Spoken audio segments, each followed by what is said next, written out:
पिछली क्लास में हमने पैरेलल एक्सिस थ्योरम और परपेंडिकुलर एक्सिस थ्योरम पढ़ ली थी और उसका एप्लीकेशन शुरू किया था, एक एप्लीकेशन हो गया था। आज की पूरी ये क्लास पैरेलल और परपेंडिकुलर एक्सिस थ्योरम के एप्लीकेशन से रिलेटेड है, सही है, जिसमें हम केवल एप्लीकेशन सीख रहे हैं फटाफट। चलो देखो, तो हमने रॉड पे काम कर लिया था। स्टार्ट करते हैं कि मान लीजिएगा ये एक रिंग है, रिंग का इस एक्सिस के अबाउट मोमेंट ऑफ इनर्शिया हम सब जानते हैं mr²। परफेक्ट, ठीक है। ये एक्सिस नंबर 1 है। मैं आपसे कहूं कि मैं अगर यहाँ एक ऐसी एक्सिस बनाता हूं जिसका नाम है 2, एक्सिस नंबर 2, चलो बताओ क्या हम पैरेलल एक्सिस थ्योरम लगा पाएंगे? रिंग है, मास m है, रेडियस r है, सोच लो जल्दी से, जल्दी बताओ।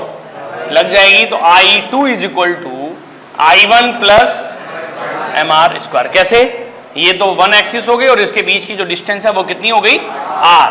तो हम पैरेलल एक्सिस थ्योरम लगा पाएंगे, इसलिए हमने लगा दिया इसको। चलिए बताएं I1 की वैल्यू क्या है? ये I1 जो है सेंटर ऑफ मास से पास होकर जा रही है, बिल्कुल जा रही है, इसलिए और क्लियर कर लिया अपन ने। बताओ कितना लिखेंगे? mr² plus mr², the value become 2mr²। सब लोग एकदम तैयार हैं यहाँ? I2 हमने निकाल दिया है। कितना है I2? I2 आ रहा है 2mr²।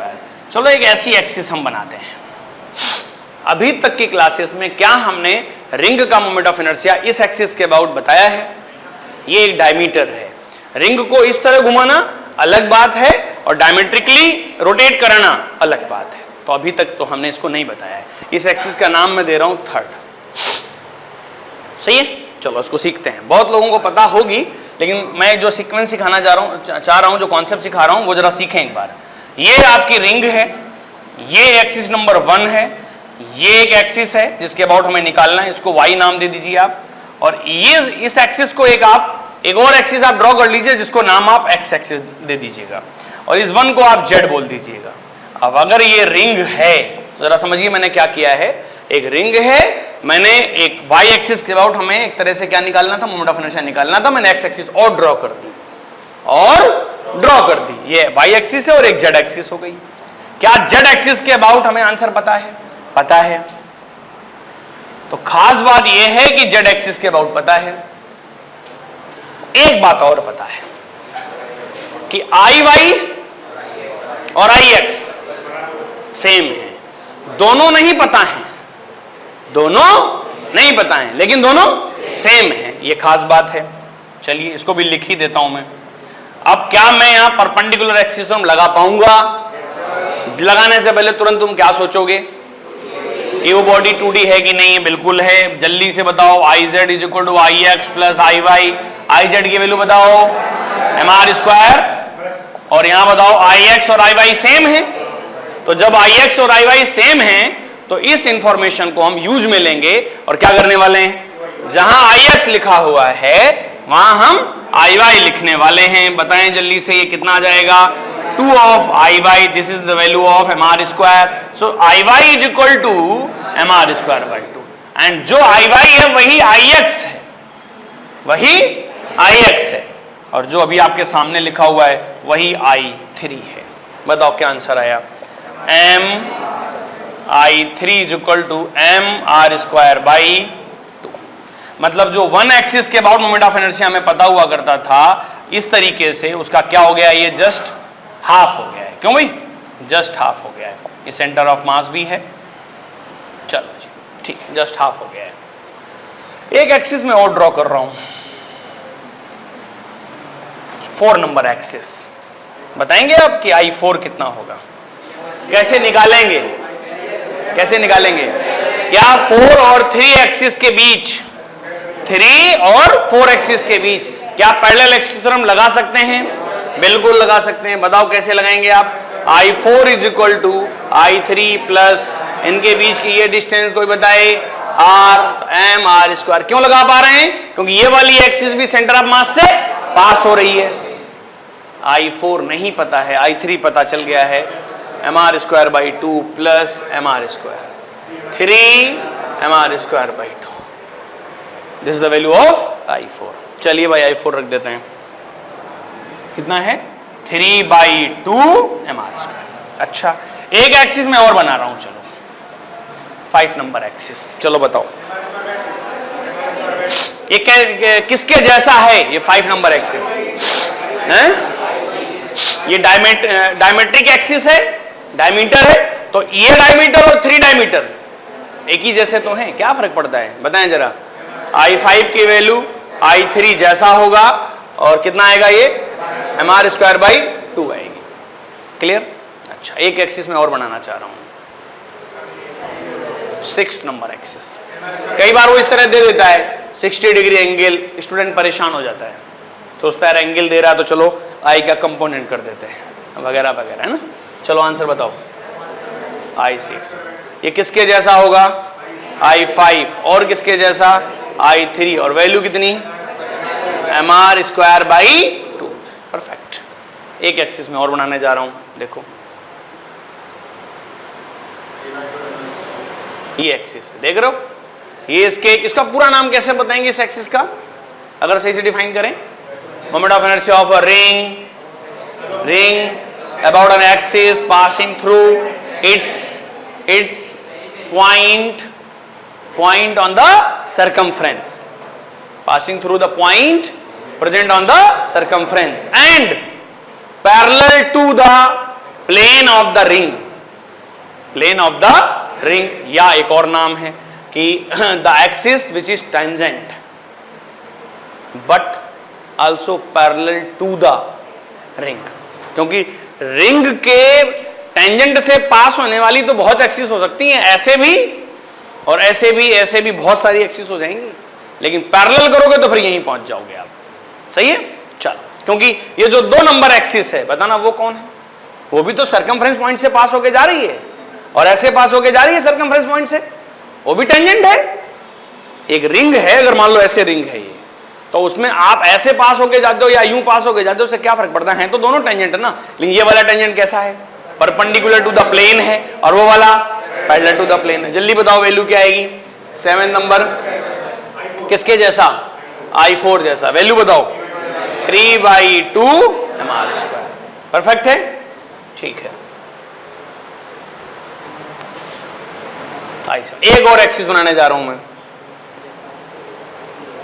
I8। चलो बताओ किसके जैसा होगा? अगर आप सोच पा रहे हो तो आप कनेक्ट हो, अच्छे से कनेक्ट हो। बताओ, ये I8 और ये I2 एक जैसे हैं, बताओ वैल्यू 2 mr²। ओवरऑल बात एक सामने तो ये निकल करके आई, देखना कि कोई रिंग है, इसका कोई भी डायमीटर ले लीजिए आप, कोई भी डायमीटर, इन सब का आंसर क्या होगा? About any diameter, that's answer is mr²/2। ये रिंग तैयार हो गई। सही है? अब चलो अच्छा मानते हैं कि इस पर कोई क्वेश्चन फ्रेम किया जाता है, ये तो रिजल्ट्स हो गए। बात करते हैं कि कोई फ्रेमिंग की जाती है, बहुत अच्छे क्वेश्चन को बनाया जाता है, तो रिंग के लिए कैसा क्वेश्चन बन सकता है? सुनना, ज्यादा से ज्यादा वो ऐसा कर सकता है स्टूडेंट को परेशान करने के लिए, या एग्जाम में जब क्वेश्चन फ्रेम किया जाता तो इस तरह से रिंग का ही वो पूछेगा। आउट ऑफ सिलेबस तो क्वेश्चन पूछता नहीं है रिंग का, लेकिन करेगा क्या? देखना, ये एक ऐसी एक्सिस बना दी उसने और बस यहां से उसने एंगल दे दिया, ये एंगल दे दिया उसने 30 डिग्री एंगल, बस काफी। आधे से ज्यादा स्टूडेंट इसलिए छोड़ देंगे कि उन्होंने ऐसा कभी मान लो देखा नहीं, प्रैक्टिस में कभी नहीं देखा, जबकि इतना कोई टफ नहीं है, बहुत सिंपल सा है। मतलब वो किस तरह से फ्रेमिंग करता है, बताओ क्या करेंगे यहाँ? इससे इसके अबाउट मोमेंट ऑफ इनर्शिया निकालने के लिए जरूरी है कि हमें किसी का सहारा लेना पड़ेगा। और कौन सी एक्सिस का? एक ऐसी एक्सिस का जो इसके सेंटर ऑफ मास से पास होके जाए, ताकि हम पैरेलल एक्सिस थ्योरम लगा सकें। बताओ इसका आंसर बताया गया अपने को, पता है mr²/2। अब मेन मुद्दा क्या है? डिस्टेंस निकालना। ये डिस्टेंस कितनी है? r, और ये अगर ये भी लेंथ कितनी है? r, और ये एक ट्रायंगल है, ट्रायंगल के 2 साइड सेम है तो 2 एंगल सेम होंगे, ये 30, ये r। बताओ r के 2 component, r cos, r sin, ये वाला पार्ट कितना बन जाएगा? r sin 30। सही है क्या? परपेंडिकुलर डिस्टेंस पता। चलो जल्दी बताओ आंसर इसके अबाउट क्या जाएगा? I of CM plus m into D का स्क्वायर। जल्दी से बताएं, यहाँ कितना? mr²/2 प्लस m इंटू कितना? r/2 का होल स्क्वायर। चेक करो फटाफट, mr²/4, mr²/2 कितना आ जाने वाला है 3mr²/4। That's your answer. इस तरह से फ्रेमिंग की जाती है। सही है क्या? क्लियर? क्वेश्चन को थोड़ा सा और टफ बनाना है। कई बार क्वेश्चन को दिखा करके ही वो टफ बना देता है कि भाई हमने क्वेश्चन को दिखा दिया, तो कई स्टूडेंट्स तो केवल देख कर ही छोड़ देते हैं कि भाई ठीक है ये थोड़ा सा अलग है। जैसे मान लो ये रिंग दे दिया उसने, अब अगर वो ऐसी कोई एक्सिस बना दे, क्वेश्चन वही है लेकिन एक्सिस वो ऐसी ले ले, फिर ऐसे कर दे वो, ये एंगल 30 डिग्री दे दे, तो आधे से ज़्यादा स्टूडेंट इसलिए छोड़ देंगे कि यार ये एक तो थोड़ा सा एंगल पर है, एंगल से वैसे भी नीट के बच्चों को तो नफरत ही है, और जेई का बच्चा है थोड़ा सा तो वो ढंग से देख लेता है, लेकिन बाकी नीट का बच्चा तो बिल्कुल ही पसंद ही नहीं करता वो एंगल। ये 30 डिग्री दे दिया, रिंग दे दिया और ऐसे इसने रख दिया तो दिक्कत आती है। थोड़ा और अच्छा बनाना है तो उसने एक एक्सिस और कोई बना दी यहाँ पर इस जगह पर, और ऐसा कुछ कर दिया कि मान लेते हैं यहाँ से बनाई उसने और ऐसी कोई एक्सिस ड्रॉ कर दी, और फिर उसने क्या कर दिया, इसको ऐसे ज्वाइन करा दिया, ये 60 डिग्री एंगल दे दिया। बहुत अच्छा क्वेश्चन है। फिर क्या कर दिया, I1 I2, और बड़े आराम से पूछ दिया I1/I2। काफ़ी है ये डिफरेंस बनाने के लिए कि किसने इसको पढ़ रखा है, किसने नहीं। अब ये सबसे तो नहीं होगा, थोड़ा तो काम है ही। इसमें परपेंडिकुलर डिस्टेंस निकालना, उसमें परपेंडिकुलर डिस्टेंस निकालना, क्यों जी, और फिर वो मोमेंट ऑफ इनर्शिया निकालना, पैरेलल एक्सिस थ्योरम निकालना, फिर डिवाइड करना, क्यों भाई? तो इस तरह से क्वेश्चन फ्रेम हो जाते हैं। आगे बढ़ूँ मैं, आप कर लेना, ठीक है ना? ऐसे नहीं कि केवल दिखाने के लिए दिया है, कर लेना, बाद में कर लेना, अभी मैं कंप्लीट करता हूँ।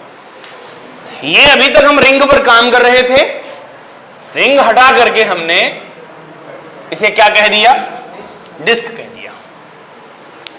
रिजल्ट्स बदलेंगे, चलो बदलवाओ फटाफट। सबसे पहला I1 बताए कोई, I1 डिस्क हो गई। अब ये आंसर mr²/2। क्लियर? अब ऐसे आपको करना होगा, है ना? हाँ, मन में ही कैलकुलेशन करो।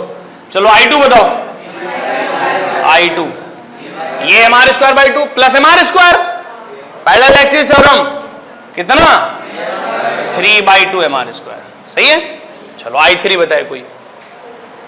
वहां क्या था, mr², उसका आधा हो गया था mr²/2, यहां क्या होगा, मैंने यहाँ शायद रफ कर दिया है ना? हाँ, वरना मैं उसमें मैच करा देता, दिखा देता कहाँ चेंजेस आएंगे। मैं करूँ क्या, करके दिखाऊँ क्या? फिर वही सारी कहानी, IZ = IX प्लस IY, ये कितना mr²/2, और ये दोनों सेम है तो 2/IY, तो IY की वैल्यू जल्दी बताओ, mr²/4। I3 चलो I4 बताओ, parallel axis theorem mr²/4 plus mr² बताओ कितना जाने वाला है, 5/4 mr²। पक्का? ठीक है, I4 हो गया। I5 कहाँ था, ये था क्या? हाँ, I5 बताओ, I5 किसके जैसा होगा, I5 होगा I3 जैसा, और कितना होगा mr²/4। बहुत अच्छे। I6 बताएं, I5 I3 and that is mr²/4। Perfect. I7 बताएं, I7 किसके जैसा होगा, I4 जैसा होगा। कितना आ जाएगा ये, 5/4 mr²। I8 बताएं, I2 जैसा होगा, बताएं 3/2 mr²। परफेक्ट। रिंग का बता दिया और डिस्क का बता दिया। अब कुछ जिम्मेदारी आपकी बनती है। बताओ मैं क्या करने वाला हूं, डिस्क की जगह क्या लिखने वाला हूं? ये सिलेंडर जैसा लग रहा है, हॉलो स्फीयर। और मैं क्या चाहूंगा, ये सारे रिजल्ट्स आपके द्वारा लिखे जाएं। टाइम केवल 2 मिनट, 2 मिनट के अंदर सारे लिखे जाएं। जो हम आपसे क्वेश्चन कर रहे हैं कि अब ये एक हॉलो स्फीयर है, आप लोग काम जारी रखो अपना, है ना?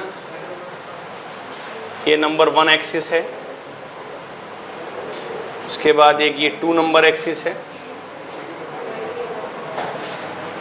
ये 3 है, ये 4 है, ये 5 है, और ये आपकी 6 है,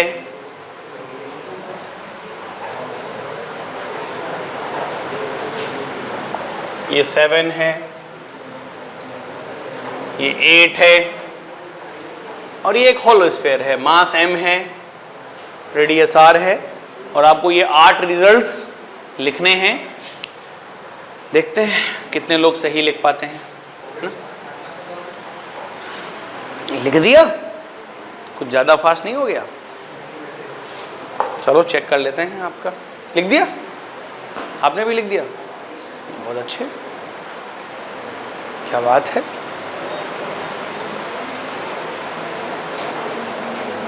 श्रेया लिख दिया? क्या बात है यार, क्लास परफॉर्मेंस कर रही है। हाँ, देखना I1 की वैल्यू 2/, होलो स्फीयर है, 2/3 हमारे स्क्वायर, पक्का? ठीक है। I1 के बाद चलो I2 की बात करते हैं। पैरेलल एक्सिस थ्योरम लग जाएगी? लग जाएगी। बताएं, 2/3 mr square plus mr square कितना आ जाएगा? 5/3 mr स्क्वायर। परफेक्ट। चलो बताओ I3 की वैल्यू क्या, इसका आधा कर दें? भाई वो आधा क्यों हो जाता था? स्टूडेंट गलतियां कर सकते हैं, कुछ लोग, आपकी बात अलग है, लेकिन जनरली गलती कर सकते हैं कि वो रिंग में mr स्क्वायर लिखा और इसके अबाउट mr स्क्वायर बाई 2 हो गया, और डिस्क में mr स्क्वायर बाई क्या लिखा था? 2 लिखा था। इसमें क्या हो गया था? mr square by 4। क्यों हो जाता था वो? हम वहां लिखते थे IZ is equal to IX plus IY। ये क्या है? परपेंडिकुलर एक्सिस थ्योरम है। तो परपेंडिकुलर एक्सिस थ्योरम रिंग और डिस्क में लग गई थी। पहली बात तो ये होलो स्फीयर है, सोच के देखो।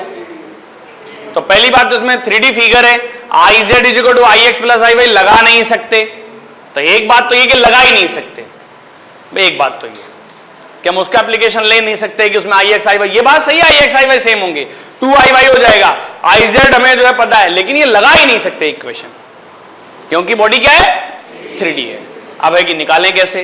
तो निकालने के लिए कोई फॉर्मूले की जरूरत नहीं है, केवल और केवल मन की आंखों से देखने की जरूरत है। ये होलो स्फीयर है और आपको I1 पता है। I1 का मतलब इस तरीके से एक एक्सिस है जिसके अबाउट मोड ऑफ इनर्शिया आप निकाल रहे हो, ऐसे घुमा रहे हो। अब होलो स्फीयर को इस तरह रोटेट कराया जाए या इस तरह रोटेट कराया जाए, क्या फर्क पड़ता है? ऐसे रोटेट कराया जाए, सारी चीजें सेम है। कोई भी डायमीटर ले लीजिए, हर डायमीटर के अबाउट क्या आएगा? आंसर सेम आएगा, चाहे ऐसे रोटेट कराओ, चाहे ऐसे रोटेट कराओ, चाहे जैसे रोटेट कराओ। एक बॉल ले लो आप, हाँ, तो एक होलो स्फीयर ले लो और फिर उसके बाद इस एक्सिस के अबाउट, इस एक्सिस के अबाउट फील करके देखो, सारे आंसर्स क्या होंगे? सेम होंगे। इसका मतलब है I3 किसके जैसा होगा? I1 जैसा होगा। आंसर बताएं, 2/3 mr स्क्वायर। चलो I4 कहां है? ये I4 और इसके बीच क्या लग जाएगी? Parallel axis theorem. बताओ क्या लगेगी? 2/3 mr square plus mr square. जल्दी बताएं I4 की वैल्यू। हाँ, 5/3 mr स्क्वायर। किसके जैसा है ये? I2 जैसा है। मतलब टेंजेंट एक जैसे हो रहे हैं और डायमीटर्स एक जैसा रिजल्ट दे रही हैं। 4 नंबर के बाद बताओ ये 5 नंबर किसके जैसा आएगा? I3 जैसा ही आएगा। आंसर बताओ, 2/3 mr स्क्वायर। I6 बताएं, 2/3 mr स्क्वायर। I7 बताएं, I7 किसके जैसा होगा? I4 जैसा होगा। तो I4 जैसा होगा, वैल्यू बताएं, 5/3 क्या? mr square. I8 बताएं, I8 किसके जैसा होगा? I2 जैसा होगा, I4 जैसा होगा, I7 जैसा होगा, जो कि कितना होगा? mr square. Perfect, perfect. Solid sphere होता तो जहां 2/3 है यहां 2/5, ये 2/5 ही रहेगा I3, और ये 2/5, ये 2/5, ये सब 2/5, और ये वाली टेंजेंट जो बने वो सारे के सारे कितना 7/5। चलिए, तो हॉलो स्फीयर और सॉलिड स्फीयर में हमने बहुत सारे केसेस देख लिए, है ना। चलिए ओके, तो बात करते हैं कि मतलब हॉलो स्फीयर अगर है तो ये एक्सिस हो, ये एक्सिस हो, कोई भी डायमीटर हो, इन सब के अबाउट आंसर 2/3 mr²। और अगर ऐसी कोई एक्सिस जो टेंजेंट से पास होकर जाएगी, ये हो इस तरीके से, आपको कैसे भी परेशान करे, है ना, ये दे, ऐसे ऐसी एक्सिस दे, ये एक्सिस दे, ये एक्सिस दे, ये सारी एक्सिस के अबाउट कितना आंसर आएगा?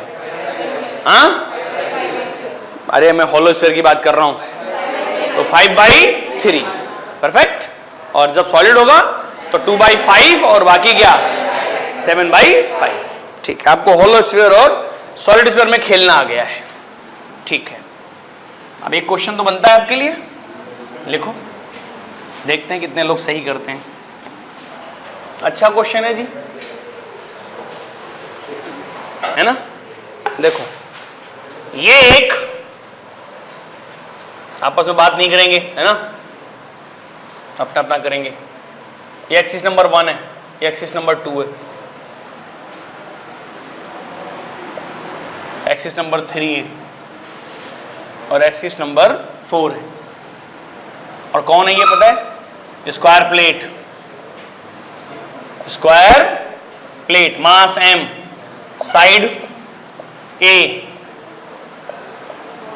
इसके अबाउट, इसको मैं z एक्सिस बोल रहा हूं, तो इस स्क्वायर प्लेट का z एक्सिस के about moment of inertia Iz है। ए ऑप्शन है कि वो I1 प्लस I2 के सम के इक्वल होगा, बी ऑप्शन है कि I3 प्लस I4 के सम के इक्वल होगा, सी ऑप्शन है I1 प्लस I3 के सम के इक्वल होगा, और फोर्थ ऑप्शन है I1 plus I2 plus I3 plus I4। बहुत अच्छा क्वेश्चन है, और इस क्वेश्चन के सोल्यूशन के बाद, आंसर के बाद आप सच बताएं तो परपेंडिकुलर एक्सिस थ्योरम का एक और ऐसा हिस्सा है जो सीखोगे, और आपको लगेगा यार एक्चुअल में तो अब सीख पाए हैं परपेंडिकुलर एक्सिस थ्योरम। अपनी कॉपी में आप टिक करेंगे, है ना, करेक्ट आंसर बोलना नहीं है, मैं खुद ही देखूंगा कॉपी में। ओके, चलो, आपके पास एक से यहां कोई कैलकुलेशन नहीं करनी है। तो इसमें अगर हम IZ की बात करें तो I1 और I2 से की अगर बात करें तो 1 एक्सिस और 2 एक्सिस दोनों क्या हैं? परपेंडिकुलर हैं। तो IZ = I1 प्लस I2 लिखने में तो कोई दिक्कत होनी नहीं चाहिए थी, परफेक्ट है।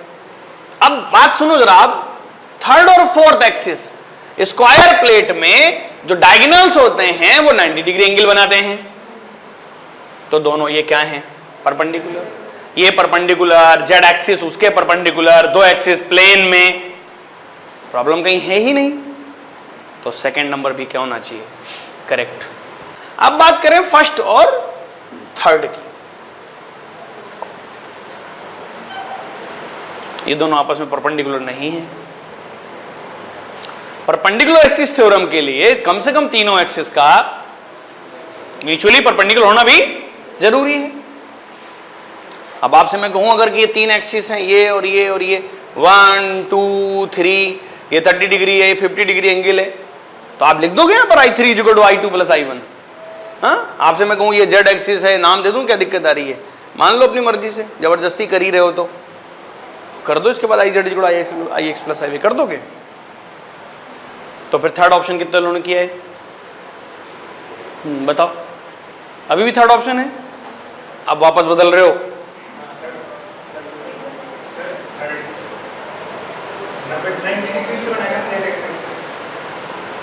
देखिए, है गजब आदमी है यार। तीनों म्यूचुअली परपेंडिकुलर होने चाहिए, तीनों एक्सिस सिस्टम में। एक एक्स एक्सिस है, एक ये वाई एक्सिस है, तो ऐसे नहीं होता है कि ये दोनों एक्सिस से चल जाएंगे, फिर वो एक्सिस सिस्टम में नहीं जा पाएंगे वो। क्यों भाई? तीनों एक्सिस परपेंडिकुलर होना चाहिए ना। जेड एक्सिस तो यूं है। अब सोच लो, थर्ड ऑप्शन कितने लोग सही कह रहे थे? अमनदीप और श्रेया। अपने आंसर को कंटिन्यू कर रहे हो या चेंज कर रहे हो? कंटिन्यू कर रहे हो। कैसे कर रहे हो? फीलिंग्स आ रही फीलिंग से आंसर आ रहा है। अमन, हाँ? लग तो रहा है फीलिंग से। हाँ देखो भाई, तीसरा ऑप्शन भी करेक्ट है। सिखाऊं फिर? एक्सप्लेनेशन सुनो, देखना ध्यान से। मैंने पहले ही कह दिया था ये एक ऐसा क्वेश्चन है जो आपको कॉन्सेप्ट को और क्लेरिफाई करेगा। सुनना, सच बताएं तो आपको ये 2 है ना, I2 और ये I1 है। I1 पता था, ma²/12। आप अगर भूल गए हो तो मैं वापस याद दिलाता हूं। ये रॉड हुआ करती थी, इसके अबाउट आंसर ml²/12 हुआ करता था। स्क्वायर प्लेट में भी अगर ऐसा है तो हम इसको रॉड ट्रीट कर लेते थे और आंसर ma²/12 किया करते थे। याद है क्या? I1 पता। चलो I2 बताओ। ma²/12, ये दोनों हमें पता थे पहले से। 1 और 2 के बीच में 100% परपेंडिकुलर सिस्टम लग जाएगी। IZ = I1 + I2। IZ की वैल्यू नहीं पता, I1 I2 दोनों की वैल्यूज पता हैं और दोनों सेम हैं। ma²/12 plus ma²/12। जल्दी से बताएं आप, IZ कितना आने वाला है? ma²/6। गुड। 1 और 2 एक्सिस की हेल्प से, 1 और 2 एक्सिस की हेल्प से हमने IZ निकाल लिया। अच्छा, लेकिन ये भी पता है कि थर्ड और फोर्थ दोनों परपेंडिकुलर हैं, तो हम IZ = I3 + I4 लगा सकते हैं। अब IZ पता है, I3 नहीं पता, I4 भी नहीं पता, लेकिन गजब बात क्या है यहां पर? सिमेट्री कॉन्सेप्ट से दोनों क्या हैं? सेम। इसलिए हम क्या कर सकते हैं, दोनों जगह हम I3 लिख सकते हैं। I4 की जगह हम क्या लिख सकते हैं? I3 लिख सकते हैं, क्योंकि I3 I4 सेम है। बताओ यहाँ IZ की जगह ma²/6 लिख सकते हैं। 6 यहाँ बताओ कितना आ जाएगा? 2 of I3, यहाँ आ जाएगा ma²/6। बताएं जल्दी से I3 की वैल्यू ma²/12, और यही कौन है? I4 है। अच्छा, लिखो यहाँ पर I3 की वैल्यू ma²/12, I4 की वैल्यू जल्दी बताएं ma²/12। ठीक है, सेकेंड ऑप्शन तो करेक्ट हो गया। थर्ड को चेक करने के लिए काम करिए आप, I1 और I3 की वैल्यूज को जरा सम करते हैं एक बार। ये 1 एक्सिस से सम उठाओ, ma²/12 प्लस I3 की वैल्यू पुटअप करो, ma²/12। जरा सम करना दोनों को, ma²/6। और IZ जरा बताना कितना है? ma²/6। क्या हम I1 + I3 का समेशन क्या IZ के इक्वल लिख सकते हैं? लिख सकते हैं। थर्ड ऑप्शन यही तो कह रहा है। सही है। अब आप कहोगे ये तो बेईमानी है, ये तो धोखा है, क्योंकि 1 नंबर एक्सिस और 3 नंबर एक्सिस आपस में परपेंडिकुलर नहीं है। तो हमने तो परपेंडिकुलर थ्योरम पर पूरा भरोसा कर लिया था कि I1 और I2 परपेंडिकुलर थे, लगा दिया। I3 I4 परपेंडिकुलर थे, लगा दिया। I1 और I3 परपेंडिकुलर थे ही नहीं, तो कौन लगाएगा? इसीलिए एग्जाम में आया हुआ क्वेश्चन इस तरह सेट किया गया, और वहां ज्यादातर लोगों ने फर्स्ट और सेकंड ऑप्शन किया। कुछ लोग ऐसे भी थे जो थर्ड तक पहुंच गए, लेकिन ऐसा नहीं था कि ये सारी चीजें आप कर नहीं सकते। देखो मैंने अभी भी जस्ट रिंग और डिस्क में सिखाया है कैसे कैलकुलेट करते हैं। I3 नहीं पता, I4 नहीं पता, फिर हमने उसको इक्वल कर दिया, 2I3 निकाल दिया। वो जब हम निकाल रहे थे ना डायमीटर के अबाउट, तो ये प्रोसेस लिया हुआ है। और I1 हमें पहले से पता था, I2 पता था। तो अब आपके दिमाग में ये बात रही होगी, ये सब समझ में आ गया, I1 पता है, I2 पता है, आपने करके दिखा दिया, कैलकुलेटिव पॉइंट ऑफ व्यू से आपने से प्रूफ कर दिया। लेकिन वो बात है ना कि इस बात का क्या करें, परपेंडिकुलर एक्सिस थ्योरम यहां फेल हो रही है। हाँ, वो तो कह रही है कि हम तो नहीं कहेंगे। तो और समझाता हूं मैं वो एक छोटी सी चीज देखना। असल में हुआ क्या, 90% बच्चों के साथ ऐसा होता है, इसमें कोई बड़ी बात नहीं है, कि परपेंडिकुलर एक्सिस थ्योरम आ जाने के बाद उसमें बताया गया कि अगर कोई प्लेनर बॉडी है और वहां 2 ऐसी एक्सिस हैं जो म्यूचुअली परपेंडिकुलर हैं, तीसरी वाली अगर उसके परपेंडिकुलर है, तो आप I3 को लिख सकते थे I1 + I2। अगर यहां पर I1 की वैल्यू 50 है, I2 की वैल्यू अगर 100 है, I3 पक्के तौर पर क्या होगा? 150 होगा। तो परपेंडिकुलर एक्सिस थ्योरम ने कहा, देखो कहा क्या था उसने, सुनना, अगर बॉडी प्लेनर है, 3 एक्सिस हैं, म्यूचुअली परपेंडिकुलर हैं, तो तुम कैलकुलेट मत करना, हम पर भरोसा कर लेना, हमारे नाम पर ये रिलेशन लिख देना और तुम पक्के तौर पर आप I3 की वैल्यू या इस रिलेशन से दो पता है तो तीसरी वैल्यू लिख देना, 100% वो सही होगी। सही है। लेकिन परपेंडिकुलर एक्सिस थ्योरम आ जाने के बाद लोगों ने इसको इस हद तक सीरियस ले लिया कि अगर मैं आपसे पूछूं कि 5 + 4 9 होगा कि नहीं होगा, सिंपल डेटा, तो लोगों ने कहा कि पहले हम परपेंडिकुलर एक्सिस थ्योरम से पूछेंगे जाके। 20 + 30 50 होगा कि नहीं होगा, इसको भी लोग किससे पूछने चले गए। देखो कॉन्सेप्ट का ये एक गलत क्या है, इंटरप्रिटेशन है। इसमें क्या था भाई, दो चीजों का सम किसी एक चीज के इक्वल था। बॉडी का एक कोई फिजिकल क्वांटिटी है जिसकी वैल्यू जो है स्केलर वैल्यू ही तो एक तरह से डेटा तो है ना, क्योंकि ये वैल्यू एक मैग्नीट्यूड तो रखेगी ना, मैग्नीट्यूड की बात हम कर रहे हैं यहां पर, है ना। हाँ, वो स्केलर का मतलब मैग्नीट्यूड था, ये मत समझ लेना moment of inertia scalar quantity हो गई, वो टेंसर क्वांटिटी होती है, मैं बताऊंगा भी, है ना, बाद में। तो ये बात आ गई कि ये दो वैल्यूज हैं, किसी एक्सिस के अबाउट कोई वैल्यू होगी, किसी दूसरी एक्सिस के अबाउट कुछ और वैल्यू होगी, तो किसी तीसरी एक्सिस के अबाउट जो वैल्यू है वो इन दोनों के सम इक्वल है। जब से ये परपेंडिकुलर थ्योरम आई तब से तो आपने ये मान लिया कि अब कोई भी सम होगा तो पहले हम किसके पास जाएंगे, परपेंडिकुलर एक्सिस थ्योरम के पास जाएंगे। ये तो गलत बात है ना यार, ये तो डेटा लिखा हुआ है तो 100% सही होगा, सम का रूल थोड़ी ना बदल जाएगा। अच्छा अब देखना मेरी बात को, कोई बॉडी थी और 2D थी या 3D थी, हम तो कह रहे हैं उससे भी कोई मतलब नहीं, ये कोई एक्सिस थी, इसके अबाउट आंसर यार आ गया 20 तो आ गया ना, क्या कर सकते हैं। कोई ऐसी एक्सिस थी जिसके अबाउट आंसर 30 था, तो कोई ऐसी एक्सिस मिल नहीं सकती है क्या जिसके अबाउट आंसर क्या हो 50 हो, ये 30 है, ये 20 है, 50 नहीं हो सकती क्या? अरे हो सकती है भाई, तुम कहोगे ये डेटा हम छुपा लें मन में, डेटा यही है, और कहें कि क्या यहां पर I3 = I1 + I2 है, तो तुम्हें क्या कहना चाहिए? कहना चाहिए हो सकता है। पूछा जाए परपेंडिकुलर एक्सिस में अलाउ करेगी क्या? देखो ये बॉटम लाइन सबसे इंपॉर्टेंट लाइन, तीनों एक्सिस परपेंडिकुलर हैं? नहीं है। बॉडी 2D 3D है? पता नहीं है। तुमने कहा परपेंडिकुलर एक्सिस थ्योरम से तुम्हारे अकॉर्डिंग क्या ये रिलेशन सही है? वो कह देगी मेरे अकॉर्डिंग मुझे नहीं पता, मैं जिम्मेदारी नहीं ले रही बस। बाकी यार हो तो अच्छी बात है, क्या दिक्कत आ रही? दो डेटा सम होकर के तीसरे किसी डेटा के इक्वल हो जाएं, इसमें उसको समस्या क्या है? मतलब उसने ये कहा था कि अगर, अब दो लास्ट लाइन, अगर बॉडी प्लेनर है, तीन एक्सिस हैं और तीनों एक्सिस कैसी हैं? म्यूचुअली परपेंडिकुलर हैं, तो वहां परपेंडिकुलर वाली एक्सिस के अबाउट मोमेंट ऑफ इनर्शिया उन दो एक्सिस के अबाउट मोमेंट ऑफ इनर्शिया के समेशन के इक्वल होगा, जो कि प्लेनर होंगी, उस बॉडी के प्लेन में होंगी, म्यूचुअली परपेंडिकुलर होंगी। ऐसा होगा अगर, तो पक्के तौर पर I3 की वैल्यू I1 + I2 होगी। अब देखना एक लाइन में बात कवर हो जाती है, इसका वाइस वर्सा स्टेटमेंट करेक्ट नहीं है। मतलब एक हिस्सा है कि अगर ऐसा बेस बनता है कि बॉडी प्लेनर है, तीन एक्सिस हैं, दो प्लेन में हैं, एक परपेंडिकुलर है, ये सब बेस बना लो, पूरा बेस बन गया, तो कंफर्म है कि रिलेशन करेक्ट होगा।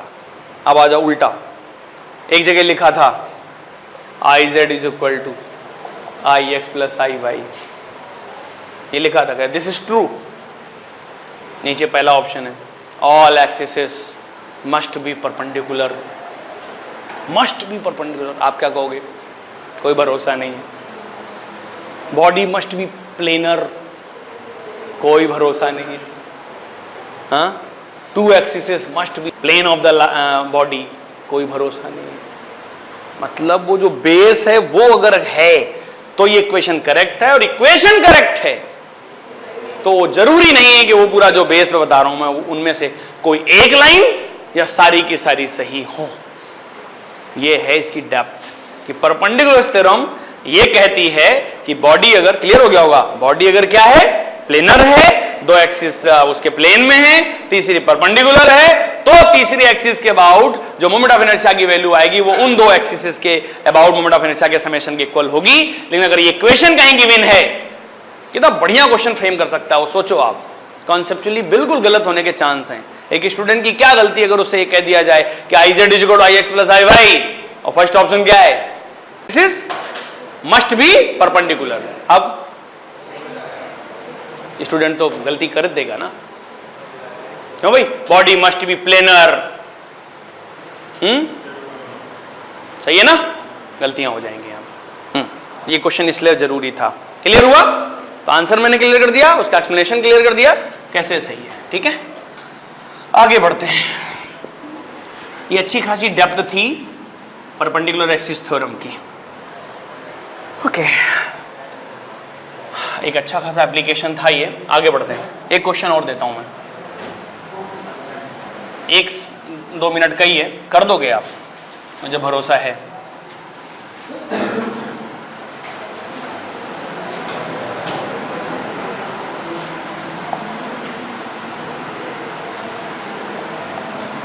बताओ यहां क्या है ये,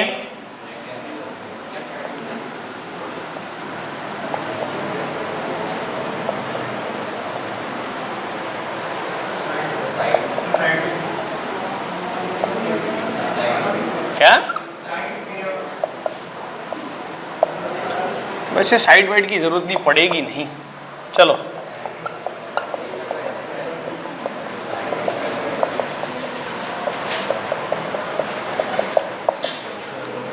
आज की क्लास का लास्ट क्वेश्चन, और डरना मत। कई लोग उस क्वेश्चन से इतना डर जाएंगे कि अपने आंसर पर उनको कॉन्फिडेंस ही नहीं होगा। करिए आप, चलिए।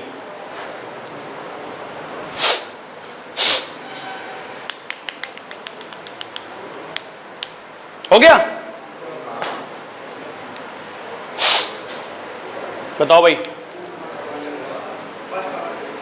फर्स्ट और केवल फर्स्ट?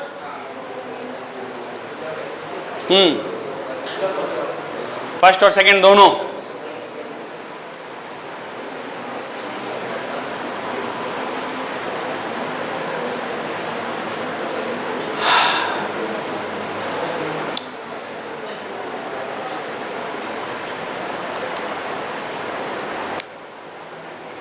डेटा के साथ भी आप चेकआउट कर सकते हैं, थ्योरम के साथ भी चेकआउट कर सकते हैं।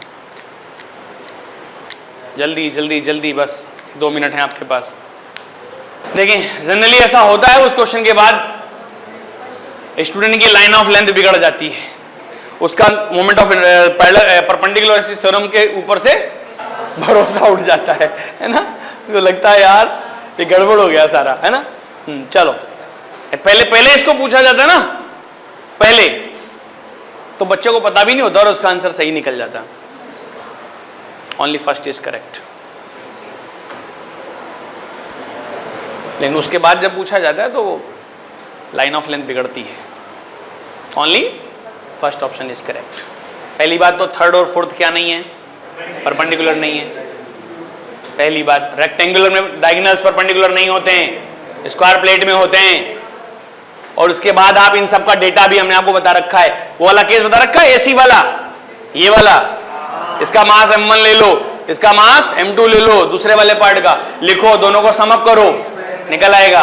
और फिर I1, I2, I3, I4 सबकी वैल्यू लिखी जा सकती है। I1 की वैल्यू लिखी जा सकती है mb²/12, और I2 लिखा जा सकता है ma²/12, I3 लिखा जा सकता है, I4 लिखा जा सकता है। समेशन करके चेक कर लो, सारे ऑप्शन चेकआउट हो जाएंगे। सही है? हाँ, ओके, आज के लिए इतना काफी है।